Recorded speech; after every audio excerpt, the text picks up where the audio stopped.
दही बैगण बनवाई मुझे बैगण को एमती लंबा लंबा कर सब काटी नहीं जाइए गोटे भल भाव धोईदबा।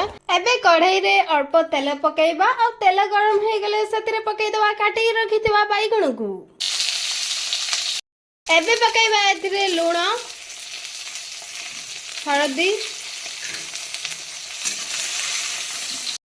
बैगण को भल भाव एमती भाजी देके काढ़ी आनिबा। एबे तो ऑलमोस्ट भाजी हो गलानी बैगण। एबे पकेबा सुकिला लंका कंचा लंका भी आपण माने पकेबे। नेक्स्ट पकेबा काटी के रखिथिबा चुन चुन पियाज।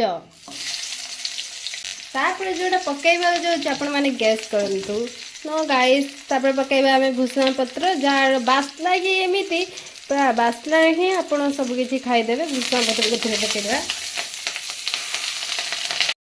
नेक्स्ट पकाइबा एथिरे पंच फुटण। सिंपल एमती बनातु जमती मु बनाऊँ आपण मैंने भी एमती शीघ्र बन के शीघ्र खाई पारे। एबे पकई दबा हमें दही।